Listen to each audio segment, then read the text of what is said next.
மனிதனும் ஆலயத்தினுள் அடக்கம் செய்யப்படுவதில்லை. அதிலும் இவர் பலிபீடத்திற்கு முன் அடக்கம் செய்யப்பட்டுள்ளார்.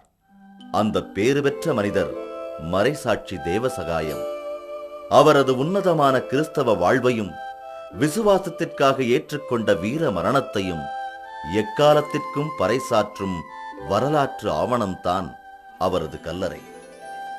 1712ஆம் ஆண்டு நட்டாலம் எனும் இடத்தில் தோன்றியவர் நல்முத்து தேவசகாயம். பெற்றோர் அவருக்கு இட்ட பெயர் நீலகண்டன். திருவிதாங்கூர் மன்னர் மார்த்தாண்டவர்மாவின் பத்மநாபபுரம் அரண்மனையில் மன்னரின் முக்கிய அலுவலராய் பணிபுரிந்தார். அப்போது அரசருக்கு போர்க்கருவிகள் உற்பத்தி செய்யும் பணியினை மேற்கொண்டிருந்த பெல்ஜிய நாட்டைச் சேர்ந்த அதிகாரி எஸ்தாகியூஸ் பெனட் டிலனாயின் நட்பு கிடைத்தது.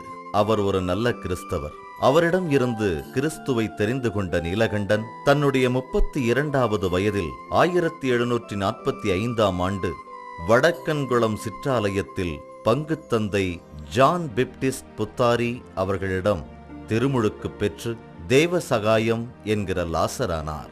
மன்னரின் முக்கிய அலுவலர் கிறிஸ்தவத்தை தழுவியது மட்டுமின்றி உண்மை கிறிஸ்தவராக வாழ்கிறேன் என்று சாதி வேறுபாடின்றி எல்லா மக்களுடனும் பழகுவது பொறுக்காத அரசு அதிகாரிகளின் தூண்டுதலினால் கைது செய்யப்பட்டார்.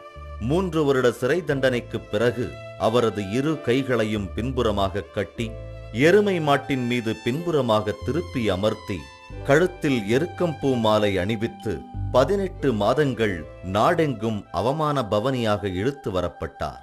தேவசகாயம் அதை கிறிஸ்துவை பற்றி போதிக்கும் வாய்ப்பாக மகிழ்வுடன் பயன்படுத்திக் கொண்டார். இறுதியில் 1752ஆம் ஆண்டு ஜனவரி 14ஆம் நாள் ஆரல் வாய்மொழி காற்றாடி மலையில் வைத்து சுட்டுக் கொல்லப்பட்டு வேத சாட்சியானார்.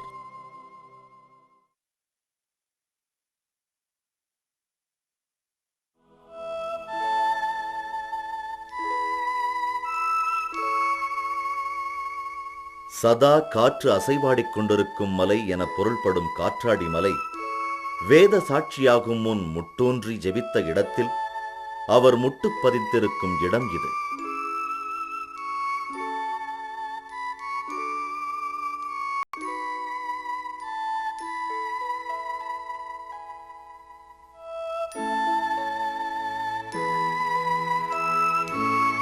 இதோ உண்மை கிறிஸ்தவ சாட்சியாய் வாழ்ந்ததற்கு பரிசாய் மறைசாட்சி சுட்டுக் கொல்லப்பட்ட இடம்.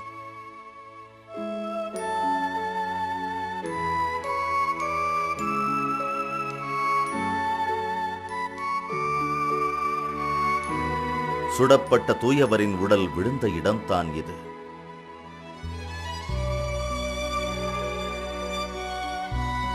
உன்னதரின் உடலுக்கு நிழல் தந்த ஆலமரத்தின் குறிப்பிட்ட பகுதி இலைகள் இன்றும் மஞ்சள் வண்ணத்துடன் சாட்சி தருகிறது.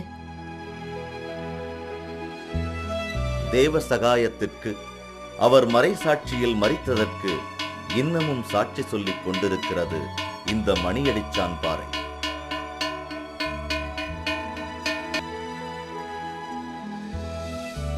தேவசகாயம் என்னும் லாசர் அவர்களுக்கு புனிதர் பட்டம் வழங்கிட வேண்டும் என்று இங்குதான் அனைவரும் கூடி ஜபித்து வருகிறார்கள்.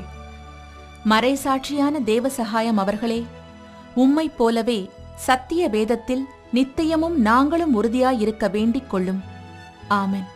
இந்தியாவுடைய முதல் வேத சாட்சி என்று போற்றப்படுகின்ற மறைசாட்சி தேவசகாயம் பிள்ளை இந்த இடத்திலேதான் துப்பாக்கியால் சுடப்பட்டு கொலை செய்யப்பட்டு வீர மரணம் அடைந்து திருச்சபைக்கு ஒரு சிறந்த சாட்சியாக மரணம் அடைந்தார். வேத சாட்சி தேவசகாயம் பிள்ளைக்கு புனிதர் பட்டம் கொடுப்பதற்காக திருச்சபை இன்று முக்கியமான முயற்சிகளை எடுத்து வருகிறது.